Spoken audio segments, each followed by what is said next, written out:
seen product engaging strategies. Let's see now communication engaging strategies. Instead of having communication, unilateral communication to customers, now firms can discuss individually with customers. Customers can discuss individually with the firm in order to give feedback. For example, through a service recovery management system. There again we see why recovery management is so important. But customers can discuss among them too. From customer to customer, via platforms, via reviewing sites, and even if you look now to the website of Amazon, customers can give reviews, so in order to evaluate, but customers can also answer to other customers. Then you have a lot of customers who will answer. All these questions are no more answered by Amazon, they're answered by customers. And this engaging communication strategy. So customers are talking to other customers in order to make them avoid errors, but also in order to recommend them good products they want to recommend. Remember the service recovery process. When customers are satisfied after recovery management process, what are they doing? They're purchasing, so repeat purchase loyalty. They have attachment, attitudinal loyalty, and they're doing positive word of mouth. So they're engaging in a customer acquisition process. So from centralized unilateral communication to personalized multilateral communications between customers and other customers and the firm. So from traditional centralized pushed media to decentralized media done via social media, blogs. And this is done with engaging mobile marketing tools, messaging now, for example, via WhatsApp or WeChat or Line in Asia, via Facebook or other social media, social location, mobile ads, mobile search engines, mobile payment, e-payment, which is now on the smartphone, and mobile coupons. So this all communication strategies. And for example, if you have mobile ads or coupons, you can share them with other customers. So the customers engage into a communication process and will transmit the communication to other customers through sharing process. And so if you like a brand or if you like a promotion, you can share it to others. And this costs basically nothing to the firm. This is actually the positive impact of engaging communication strategies when customers share advertisements to other customers when they think this is interesting for a friend. Social sharing on social media. Gamification, the engaging process to engage customers. Gamification is a very old marketing approach. Do you know Reader's Digest? A very old brand, an editor who was selling subscriptions to books and magazines. And they did that 50 years ago already with what we called at the time direct marketing. Direct marketing is actually the same in CRM without the technology. Because in direct marketing we already communicated directly with consumers and tried to establish a relationship. If you come back to Reader's Digest, they did gamification for a long time, but with direct marketing mails. So what did they do? You get a postal message, so a real paper message, a mailing. In this mailing there was a lot of stuff, a lot of coupons for reductions, a lot of games. For example, games where you have to scratch and to discover the magic numbers. You get a kind of magic window that you have to put on the scratched surface in order to discover if you have the magic number that won a sports car, a Porsche for example, or a journey to Tahiti. So all this was already done. Or you had the magic key you could win, was the dream house. So gamification is very old. But it actually takes new dimensions with technologies, because now gamification can be introduced in the value creation process, in the relationship marketing process. And for example, Pleasure Hunt. Pleasure Hunt is a game of Unilever for Magnum, the ice cream. Customers are playing this game and come in different levels on different universes. The game is actually to hunt chocolate ice cream, and during the whole game you will have different links to brands which are in the Unilever portfolio. For example, You have links to Bulgari, which is one of the brands of Unilever. You have links to cosmetics. You have links to food, to other food. And so you discover the product range. You might even be redirected to e-commerce platforms so that you can buy, that you can purchase actually products directly on the e-commerce platforms. When you have to buy something, you have a lot of psychological barriers because you don't want to spend money. You don't want to take a decision. But if you are engaged into a gamification or game process, all these psychological barriers might disappear. This is actually what is happening. When playing, we are more open to consume. So it's a psychological manipulation to make consume customers more through games. And this is today easily feasible within the process of experience marketing. Experience marketing means that customers get immersed into the surf process on the internet or into the purchase process, and they're so immersed that they completely forget and lose the notion of time and money. And so there's actually a link through immersion and purchase occasion. And you all feel it, we can all feel it. It's called a state of flow, enjoyment. So when we feel flow, we forget everything. When we are concentrated, it might be flow through.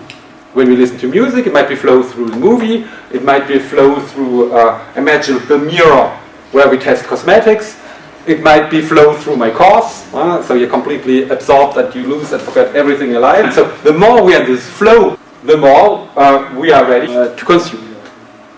And that is why gamification is one good mean, because we get engaged in that and we can share it, we can play together with others, which will even increase the impact. We can share to engage other customers, share advertisements and communication of the brand. So engagement through social media, because it's a good opportunity, first of all, to acquire new customers. So through social sharing, it's an opportunity to acquire new customers, actually for free for the brand. You can do netnography, because customers are talking about the brand positively or negatively. Positive or negative word of mouth. Good community manager has to disamouse negative word of mouth by resolving directly a problem, a conflict. And there again we come to the recovery management. So recovery management could be managed on Twitter or on Facebook or other social media, because then it is interactive. Remember what is crucial for recovery management: distributive justice, that is the compensation, relational justice or interactive justice, and procedural justice. Procedural justice means that complaints or problems have to be communicated easily. Here, it's easy and interactive. Consumers can immediately complain and transmit problems to the brand. And the brand can immediately react through a Twitter message or through a Facebook on Messenger. So there's an interactivity. For complaint management, speed of use and ease of use are important. So speed of use means that you immediately get the problem resolved, and ease of use is that you can easily engage by writing just a short message on Twitter or on Facebook, WhatsApp, the line, it could be WeChat, depends on where your customers are present. But speed is important.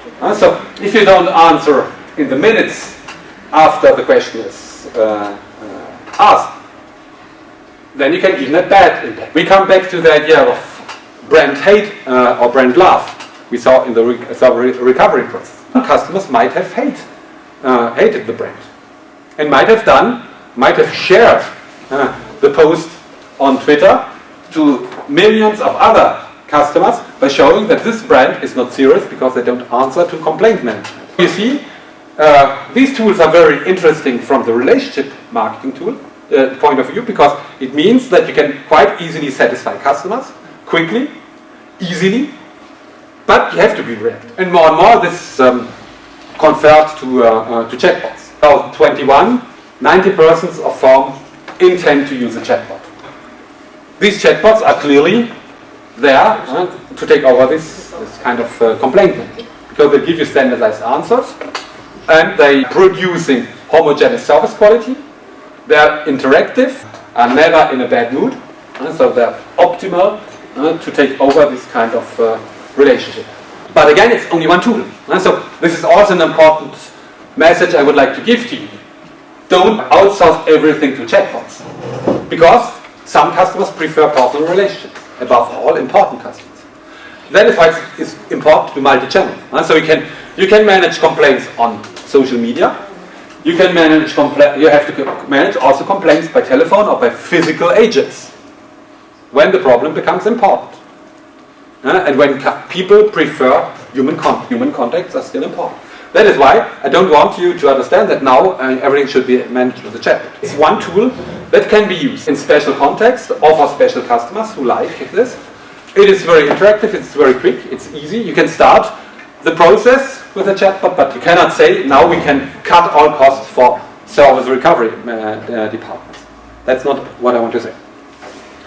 So you can use the insight to do networkography. You can manage, deliver value through customer service complaint management to increase loyalty because you're interactive, and you can work personalized, targeted communities that are fan groups, and they can communicate among them. So C2C communication, and you can manage reputation. So avoid negative word of mouth by directly reacting to negative word of mouth, and you can spread positive word of mouth by favoring sharing mechanism. So sharing means also buzz marketing or viral marketing, which is also a new term of marketing consultants. Buzz marketing is actually a very old model in marketing, which was developed in 1965 by Frank Bass, American professor, and he developed the buzz product innovation or adoption model. Different adopters, the early majority who is communicating a lot about products. So this is old, so almost 60 years old. It takes another form because actually 60 years ago we talked to 5, 6, 10 persons. Today we can talk through sharing mechanisms to millions of people. Because buzz marketing is actually one of these concepts that exists for a long time. For viral marketing, it's peer-to-peer communication between customers that transmit messages to other customers, and the idea is that it transmits like a virus. So you share it with your friends on Facebook, and your friends then share it with other friends on Facebook, which transmits the communication message like a virus. It's like a flu. When somebody has a flu here in this room, you will give it to all of us. If you give it to all of us, I will contaminate my family and my friends. Who will? My son goes to the school, he will contaminate again all his classmates. And you will do the same. When you come back to Germany, you will transmit the flu to your German friends, your German family. And so viral marketing is like that. So it's actually progressive extrapolates, like a virus. But it's a good means to share positive reviews. It's also a good means to destroy brand image. Because if it's a negative virus, or negative communication, then message will be spread also to the whole network. So that is why this should be used carefully.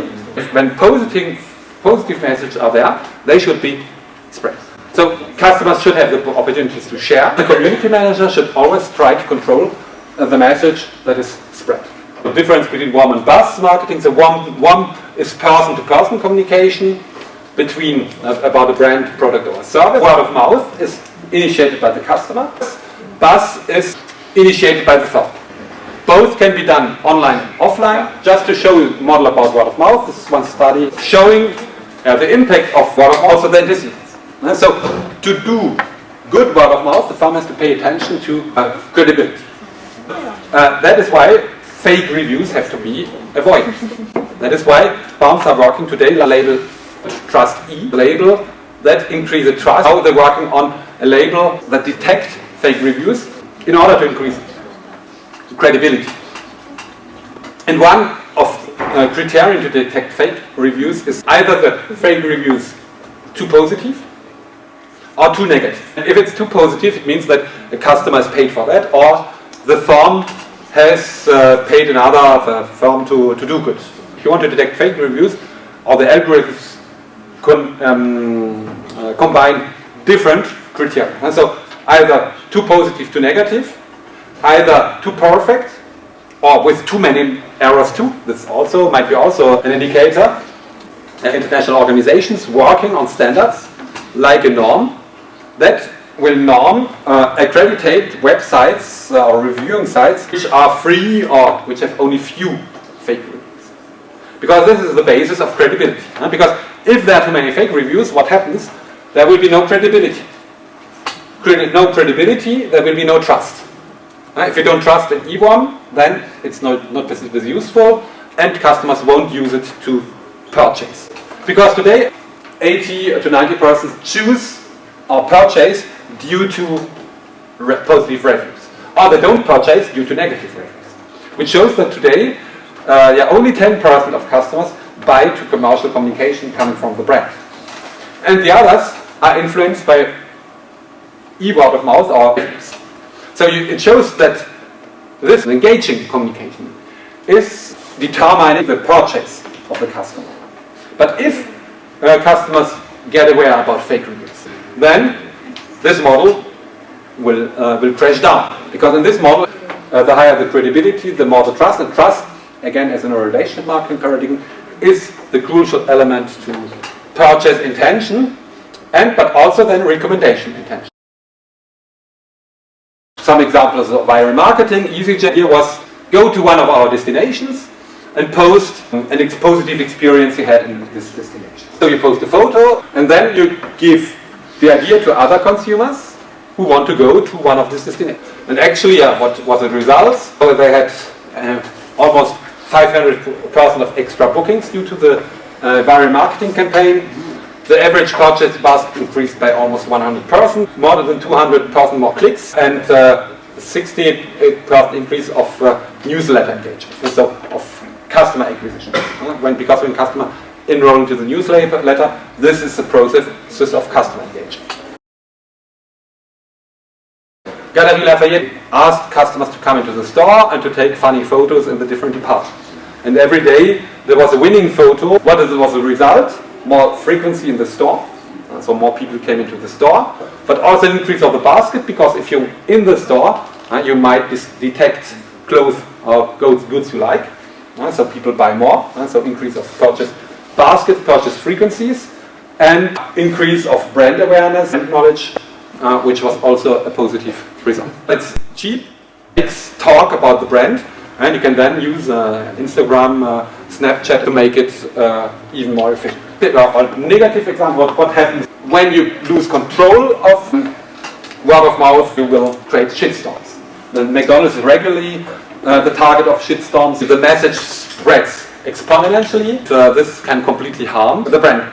It can even block servers, so the results are really negative. For example, Dell. Somebody created a website Dell Hate because he was so dissatisfied with Dell, so he asked other customers to share their negative experience on this website.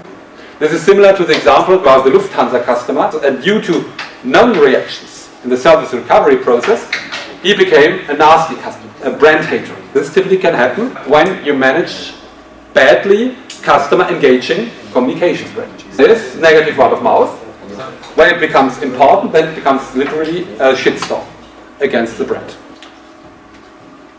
Okay.